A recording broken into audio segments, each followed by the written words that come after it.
Mr. Secretary, you know what the number is, don't you? Number that Mr. Gates was trying to get a response from. You know what that number is, right? Congressman, I would be pleased to provide this committee, you, Mr. Chairman. You don't know now? You don't know what that is? I mean, again, just to read, because what Mr. Gates was trying to get at, I think what the country would like to know is, we know that there's been an influx of people coming in. Over 2 million encounters on our southern border, inadmissible aliens on our southern border. We know that number has come in since Joe Biden's been president. We know it's a big number. And all he was asking was, how many of that 2-point-something million, over 2 million, how many have went through the adjudication process and actually been removed?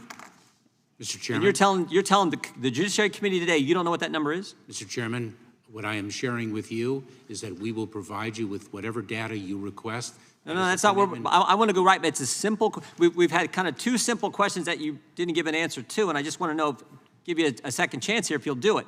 What is that number? Out of that 2-point-something universe of inadmissible aliens encountered on our southern border who've come into the country, been released into the country, how many have went through the adjudication process and then been removed? Mr. Chairman, I'd be pleased to provide you with that. Can you guess? Mr. Chairman, it is Can you give an estimate?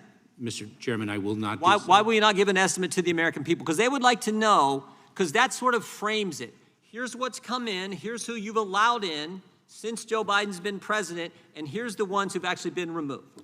I would say two things, Mr. Chairman. Number one, I will provide that data to you. We will do so. Well, you're not real good at that, because you've said that other times here, and you don't give us the data. I mean, we asked information about the Disinformation Governance Board, and all we get is redacted documents, so you're not real good about that. And it's a simple question, and frankly, a question we ask you to be prepared for. We wrote you 2 letters in the last several weeks to be prepared to answer that kind of question. I think probably that specific question, and you won't give us an answer. And so the fact that you won't is bad, and the fact that you don't know is just as bad, because it's the one question the country kind of would like to know. What's really happening? When you say all these, pathways and things, and you're just border secure, and all the things you say, we'd kind of like to know what's really happened with the 2-point-something million people who've been released into the country since Joe Biden's been president. How many have went through the adjudication process and been removed?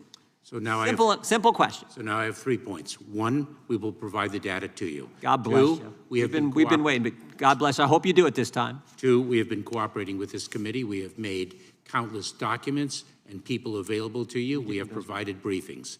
Yeah, and here's what those, by the way, just so you know, I'll let you finish with your third point. Here's what those documents look like. Here's the one you sent to us on when you formed, it's policy and responsibilities in the department's information manipulation mission. That sounds scary enough, information manipulation mission, and it's all redacted.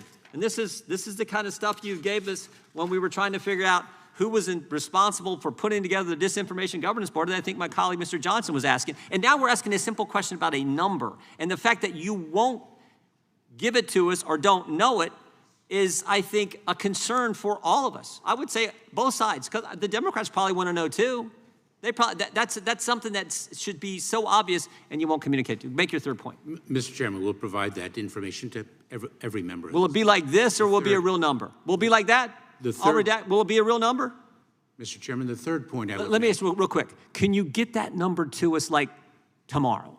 Or you got to go back, and is it going to take weeks and months and haggling back and forth on all the letters we do? Congress writes letters to agencies and we haggle back and forth, all that dance we have to do. Or can you just get us the number? Mr. Chairman, we'll provide that data to you as promptly as possible. My third point would be the most fundamental point of all when we speak of immigration.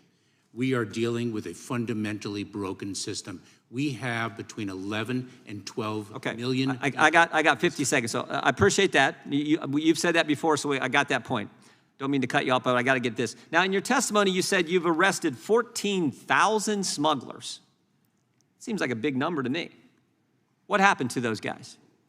Those individuals, Mr. Chairman, are, if the evidence so supports, prosecuted for smuggling. You've referred them to DOJ. You've arrested them. You've given them over to DOJ. What's happened to them? Have they been indicted, taken to trial, found guilty? Are they in prison somewhere? What's the status? That is a huge number. 14,000 smugglers. I mean, God bless you for getting them, but I'd like to know what happened to them. Very, very pleased to provide that data to you. Let me provide some examples. You just told us a couple minutes ago you work closely with the FBI. We'd like that information too. That's important. Have you arrested any of them multiple times? Congressman, I'll provide that information for You think that's a possibility? Some of those smugglers you've arrested more than once? Congressman, when I prosecuted immigration crimes in the 1990s, we saw individuals who had repeated violations of criminal laws of the United States and repeated removals from the United States. I've prosecuted. My time has expired. But you think a smuggler, you catch someone smuggling people, smuggling drugs, that guy would be prosecuted, and you'd think you would, again, know that answer too. But we hope you get those answers to us. I yield now to. Unanimous.